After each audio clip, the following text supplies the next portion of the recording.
What is up, you guys? Welcome back to yet another episode of the Staying Christian podcast. I'm sorry. I honestly am. Eli has a fantastic description of the show, and I will hand the mic over to him. He always does this. He's like, "Hey, I'll start the episode, but you got to finish my intro." Welcome to the Staying Christian podcast. We're a small, not very sophisticated talk show. We talk about becoming Christian, being Christian, and staying Christian. We talk about all sorts of other things because we're just not very good at staying on track, but we mostly come back to that. What we want to do is encourage you in your Christian life, talk about being Christians if you're not one, so that you see what we're really about. Hopefully we cut through the static of the interwebs. It. But anyways, thank you for being here. I'm Eli Chamley. That's Gavin Hobbs. We're going to hop right in. I was at Walmart again. I love how you start your segments. I was at Walmart. I always have interesting experiences at Walmart. Hey, what can I say? We live in a small town. True. So, it's pretty small. We were, it's just, I checked the population actually when I moved back from California here. And the population has gone down, I'm pretty sure. What? I think so. I'd have to double check that, but I was just like it was just kind of funny. Anyways, went to Walmart tonight, and I had to go buy some propane because I live in a little cabin, and we ran out of propane. We have a stove that runs off it. So you guys can probably already guess, this is Story Time with Uncle Gabe segment. I love story time. But I was at Walmart, and I went and prepaid for the propane, then went outside, and I had to wait for someone to come unlock it. And I was out there for like 15 minutes on my phone just waiting in the cold for someone to come unlock it. No one came. So I went back in and I was like, hey, how long am I supposed to wait until I get propane? How long until I can just go home and you refund exactly. Me? And they just like, let me go check. So she went and checked and came back. She had the wrong key. So she had to go back and get a different key and come back. But this lady, like when I was walking in, she was one of the like greeting people. You wouldn't have guessed it, but you just see this person. You just think, okay, Walmart employee. You know, let me just put that label on them. This is just an employee. Yeah. And then she was helping me unlock this, and I hear these kids yelling at us. It's like, hey, you. And she looks up. And she's like, oh, hello there. And like, hey, Grandma. She's like, those are my grandkids. They were waiting for her to get off her shift, I think, in the car right out in the parking lot. And it's just like, for me, the lesson was, she was a super nice lady, you know? And I was just like, hey, sorry for the inconvenience and that you had to be out here in the cold because she's barely got anything on. I had a coat. Yeah. And she's like, oh, no problem. But it's just like, for me, what my lesson was that I was kind of saw was like there was this person that I previously didn't see. I just had put like a little label on them and just kind of fogged them over in my mind because I was in Walmart to do a mission. But like I guess have a mission. Right, it's propane. Right. But I guess it was for me. It was just like there's this person here. Yeah. And there's these people all around. And she ended up being super nice. I don't know. Except I was just kind of amazed that I got to be a part of someone else's life for what little amount of time I was, and I don't know. It's just like, hey, these employees, they're not just employees. Yeah. They're humans. I mean, I'm dynamic. An employee somewhere. Right. Does somebody just see me as that? Right. You know? Right. And I'm pretty sure there's some like stupid cliche stuff about it. Not just a human, not just a person. You know what I mean? Not just an employee. Right. Yeah. But yeah, it was just like, it's stupid. But for me, it was just like, hey, this person is a person right here. And they're all around us.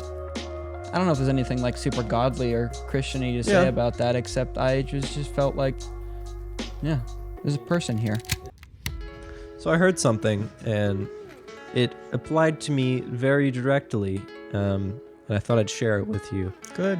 I think I'm going to preface by saying, in no way am I perfect to this fact, and I've honestly had some of the toughest times these last few weeks, but it's kind of about tribulation and going through things like going through sin and that kind of stuff, and just we like the way we do it.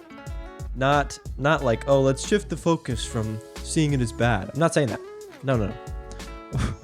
What I'm saying is, I saw this thing, and this guy was saying that for the longest time, the hardest time he's had with going through sin was because he kept going, God, I hate that I do this. I hate that I do this.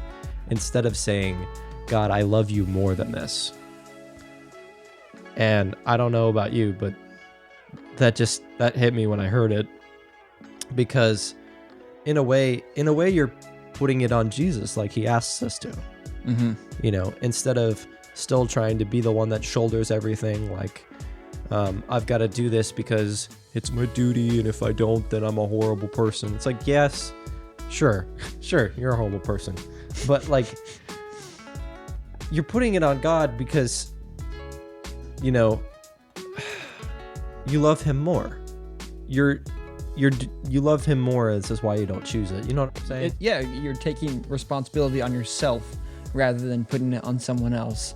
Saying, oh, he told me to do this and I failed. No, you're saying, I love him more than this sin, therefore I will overcome it. Because now it's an inequality that I have control over, kind of, you know? Yeah. It's not just someone else controlling you, it's you taking control of the situation. Yeah, that makes total sense. Yeah. I was reading in the Bible before. No kidding, wow. And I thought this verse kind of applied. I was reading in Psalm 31:7, and I'll just read a few of these verses. Whipping out the Bible, I won't bog you slapping us down. with it. I won't bog you down, but it says, I will rejoice and be glad in your steadfast love, because you've seen my affliction, you've known the distress of my soul, and have not delivered me into the hand of my enemy. And then there was another one I really liked, but I didn't highlight it. But I trust in you, O Lord. I say, you are my God.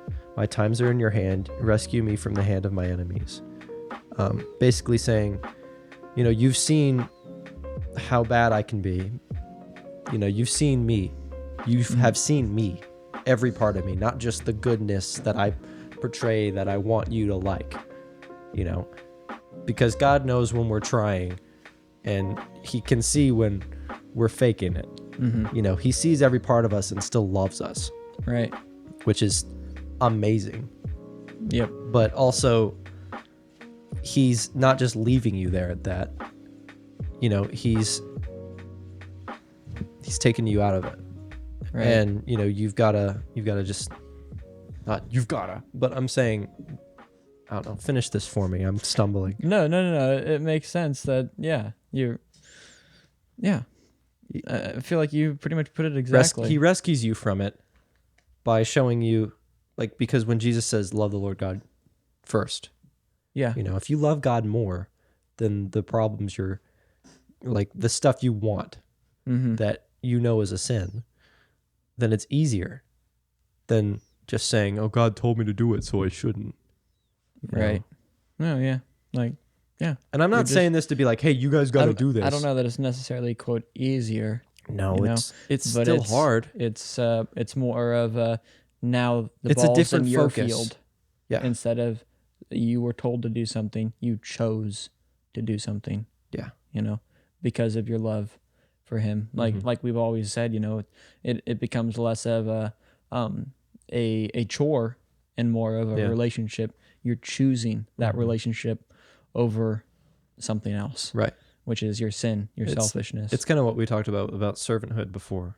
Here I am saying all this, and I definitely have issues with this. I'm not just saying, you guys need to choose this, you guys. Right, that's just what I'm saying. This. I've had trouble with this, specifically these last 2 weeks. Yeah. Specifically these last 2 weeks. And this thing came up, and the guy said, you know, saying, God, I love you more than this. Instead of, God, I hate myself for this, and I just can't seem to get anything right. God knows you can't get stuff right. He knows that about us. And I'm saying that to me too, because I've had to deal with this. And it's saying, God, I love you more than this. And you give it up. You know, I'm saying that like it's so easy, but right. You know, I don't know. It has to be done as a Christian. Right. It has to be done. I thought it was a very good perspective on how we deal with our tribulations and the things we suffer through. Yep. You know, there's a lot more than just personal sin, but like actual afflictions Mm-hmm. that we go, I love you more than choosing what's selfish for myself. Yeah. You know? Anyways, maybe that was too long-winded, but I thought it was That's good. good, so helped me. I hope it helps you. This is your weekly Acts segment. Welcome back. It's going to be a short one this week because I read Acts 3, and quite honestly, I wasn't like astounded or anything. It's like, pretty short. It's short. I actually ended up reading Acts 4 because it just felt like the story was left open-ended at the end of Acts 3. But anyways, I want to keep this thing short because honestly, there's no need to drag this out. There's no need for me to just blabber my tongue and fill you guys up with, like, I don't know, me.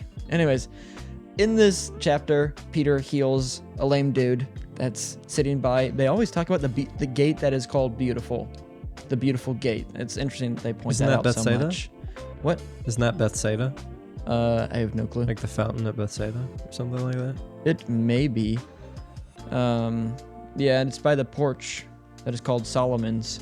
I think I actually remember a story, like hearing historical accounts about this place. Isn't that the pool where an angel came out of it and whoever got in the pool first was healed? Yeah, Right. or something like that. Yeah, and so that's pretty why it similar was to that. so like significant, that area. Yeah, so when people were afflicted with diseases or disabilities, they would flock there and wait to be the first one in. It was like at a certain time every day, right? Or every week or something? Yeah. It's pretty interesting. Anyways, there's that dude that was lame, and Peter looks him in the eye. This was interesting to me. Mm-hmm. He said, looks him in the eye. Wait a minute. Hang on a sec. I lost this. What the heck? When Gavin was mentioning this to me earlier, he was talking about how there wasn't anything significant in this chapter, and I said, well, there kind of is, dude, because this is the first time Peter, without Jesus, On is Earth healing anymore. someone. Because they don't have Jesus with them, and Jesus isn't doing the healing. Yeah. Right. We said there were a few accounts where like they were supposed to go cast out demons, and then they came back and they said, "Hey, we weren't able to cast this one out." Right. Jesus And I think they may have done some healings as well. really? I want to say that they may have done some. Okay. They performed acts and miracles, maybe. I don't know for sure. I have to go back and look. I'm not like But a historian. This or is the anything. first time in Acts they've healed somebody. Yeah. Yeah. Like once they've received the Spirit of God. But yeah, it says Peter, fastening his eyes upon him with John, said, "Look on us." I was thinking of that stupid movie. Look at me, I'm the captain. I'm the captain now. It's like he's like, look at me. And then Peter said, "Silver and gold have I none, but such as I have, Such as I have, such as I have, I give thee. Mm-hmm. In the name of Jesus Christ of Nazareth, rise up and walk." He took him by the right hand, lifted him up, and immediately his feet and ankle bones received strength. So, I don't know. It was cool. I don't like this music that's playing. What's the second part of that chapter about? The second, well, basically, they take Peter in because the Sadducees and Pharisees were like, "You just healed somebody." On the Sabbath day? And I don't think it was on the Sabbath day. No. And that was the Jesus thing. You just healed people, and you're talking about this Jesus person that everyone knows is a false prophet, blah, blah, blah. Yeah. You're healing him in the name of this guy, which is against the Jew religion, Jews. And so anyways, they take him in, and they're like, "Don't do this." And they ended up, Peter received the Holy Spirit and said, "Yo, you guys, I'm not going to stop talking about this because this is real. I'm literally not preaching. I'm telling what happened to me." Yeah. And that was cool to me, but that's in chapter 4.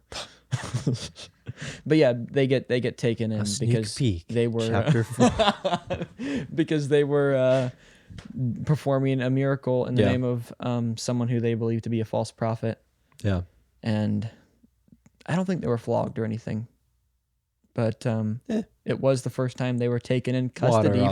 It was like starting off the Christianity strong right away, healing somebody, and then for that healing, they get stuck in prison. Mm-hmm. That do be how it goes. That do be how it be sometimes. That is how it be sometimes. No. Anyways, it was interesting to me. First miracle, they get stuck in prison, and everybody knows immediately. And a bunch of people were added to the numbers as well that day. It was another thing that was interesting. It's like, of course, all these people turned away and went towards him. And I think I loved chapter 4. I'm going to say this because I really liked it. He's like, we're not preaching, we're telling what happened to us. Yeah, the testimony. This is literally our testimony. Mm-hmm. So it was just super cool because it was real for them. Right. And it wasn't just something fake they were handing out. It wasn't just something they heard. Yeah, it was real. So, anyways, that is it. Told you guys I'd keep it short, and here I am blabbering. So you can go ahead and write me and tell me how I'm wrong. Get out your phones I'll probably now. Pull them out of your pockets. Email, send me a DM. Just start the draft. Call my cell phone. Everything you want to do. But I wanted to talk about a thought experiment kind of thing. And I have no clue what he's about to say, by the way. It might overstep some theology or something. I may disagree with you. You might. But when I was a wee boy, I would really think about the difference between the Old Testament and the New Testament in the Bible. And I would think about, okay, what happened to all the people before Christ's atonement?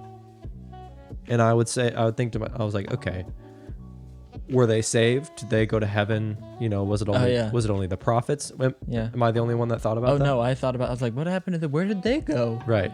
I was like, I would wonder that all the time. Oh yeah.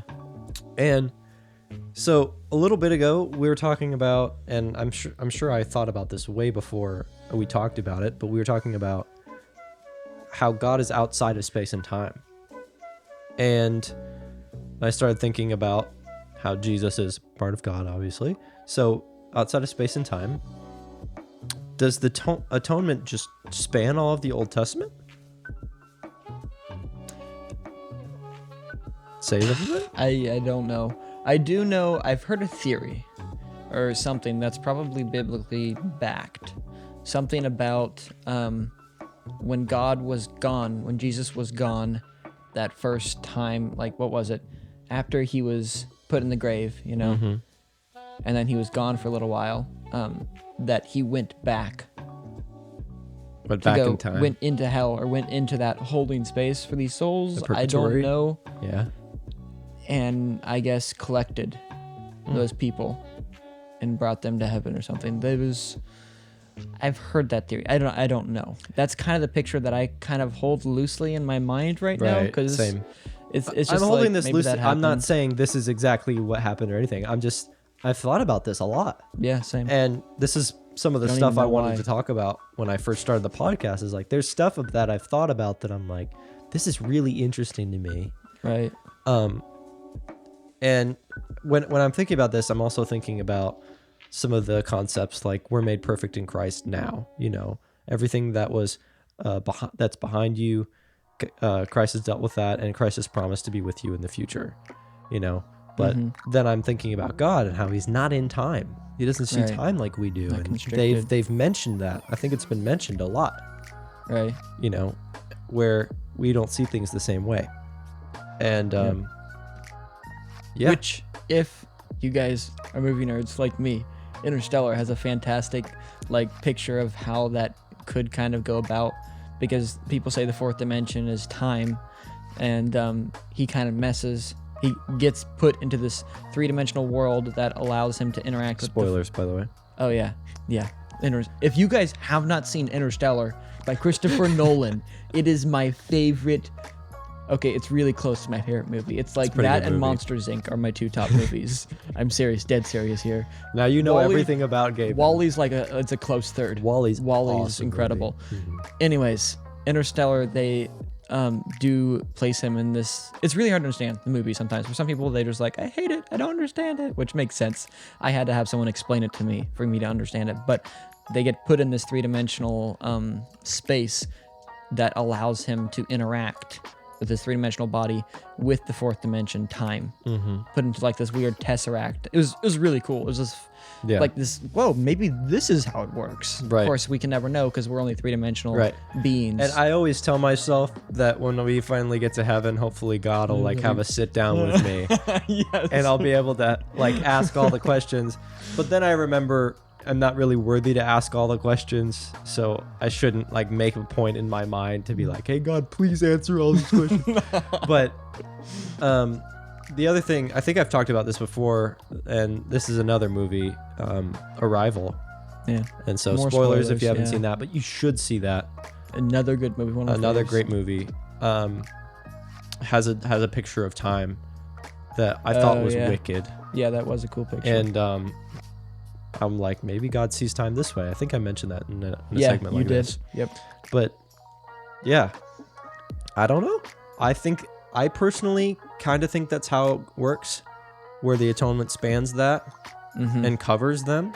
Yeah. I'm pretty sure I mentioned something about that, but Yeah. I'm not. Maybe I'm missing a verse. Maybe I don't know. You guys yell at me. Knowledgeable listeners, Yell at me if I'm let wrong. us know. I want to be humble. If you guys are, There's honestly probably something on Google. We just haven't even looked it up. yeah, I'm probably just spouting stuff. Anyway, I'm just thinking because I'm a young guy. I think a lot. I have a lot of time to think. Yeah. Anyway, bye. Thoughts with Eli. So I was talking to Eli about some things. I can't even fully remember what it was, but it was like, yeah, I don't even remember. The point is Eli said some convicting stuff to me. Oh, I said it because I was convicted too. It was just how it was. We were just having a conversation as you should when you have brothers. Right. So anyways, what he said was essentially, he said this for himself. He was like, yeah, there were some questions in my life that certain people that I care deeply about were asking me, like, why do you believe that? That are, quote, non-Christian. And he had to well, let me actually check. Let me figure out for myself why I believe this, because I need a better answer than just because God said so in some of these areas. Yeah. I'm not saying that's always... I mean, that's enough for me. Right. But for talking to somebody like that, somebody specifically like I'm talking to, right, it's not enough because God isn't credible to them yet. And so for me to just say, God said so, or this other Christian guy, it seems to be a bad thing, so that's why. Right. But so what I was saying was I need to make a more concerted effort, and I think I have recently made a more concerted effort of finding out what we believe, why we believe it, right, and what to say to people when they ask. Not so I can pull out my little book and be like, oh, you see, and preach at them. Let me just tell you it's about more like, religion. because if they're genuinely asking the question, why shouldn't we be prepared to answer that?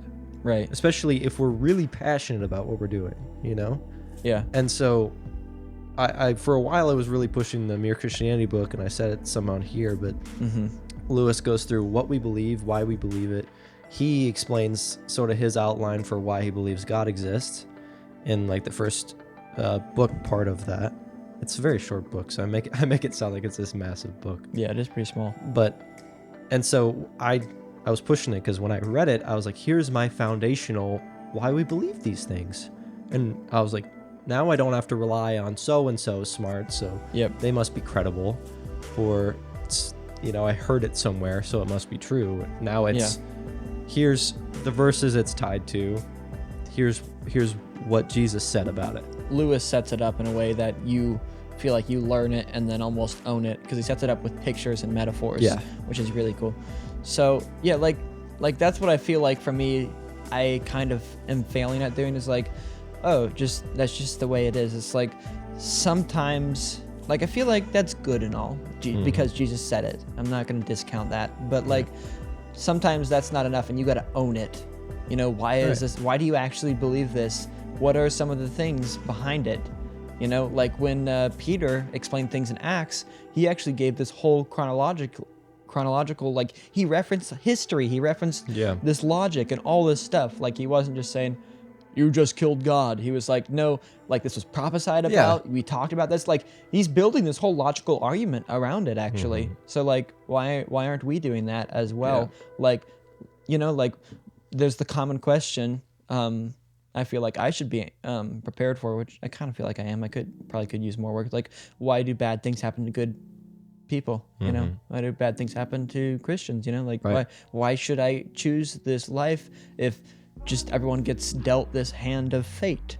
You know, right? People think that, you know, like we need to have an answer for that instead of just like kind of floating along. Just like, man, because Like, God. yeah, that's a good point, but I don't know. Let me go ask. Okay, so I'm saying I need to have an answer for that, you know, because if I'm just blundering along, just saying just because, like, then wow, you don't understand. Yeah, I don't understand it. You don't understand. Yeah. You know, and I feel like that takes away from the power of it in the end. Yeah. And yeah, it's just there was something else insightful I was going to say about that, and I can't remember it. So you guys have to live with that. So yeah, basically what we're saying is we've been looking at this, working through it, trying to be better with it, and I think it's an important thing to learn. I think this is what I was going to say. What it comes down to for me is instead of basing my beliefs off what some other person said, I'm basing my beliefs off of actually what I believe and what I experience and what I have gone after. You know, your beliefs are based off of your own experiences. You can only understand what you perceive, really. Yeah. You know, what you perceive, there's a quote, is based off of your experiences. Yeah. You know, and sometimes you got to go after those experiences to understand things. For example, I didn't know much about any world wars or whatever a while ago. And so I took some time and been like, okay, what actually happened when? So I had a better understanding of it all. So then after I did that, I better understood the stuff that was written in that time period, the way society was at that time. And I better understood everything else because of that. And it's good to find your foundation in Christ and not have it in someone else, because I was telling Gavin, I was like, I wasn't saying you can't do this, but I was like, eventually you can't just rely on somebody else's faith. Right. Yeah. You have to have your own. Yeah. Because I will let Gavin down. I will do something. In fact, you just did this morning. We were going to do Bible study. Yeah, I slept in. Guess who slept in? My fault. And I told them, I was like, this is my fault. But eventually... I was hoping for a burnt offering. For you? And you didn't provide that. Yeah. Oh, I'm sorry. It's like...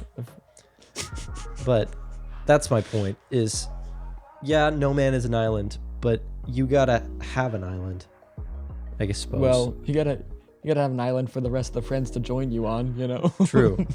You know. Can't just be out in a floaty out in the ocean. You can't just be one island, but you can't not be in archipelago. Right.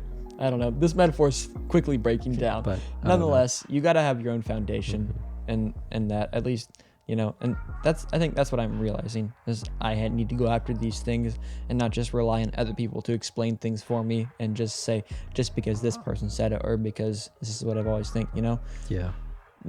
Maybe that's part of the preaching and the showing that to other people as well. You know, I mean, that's what Peter did.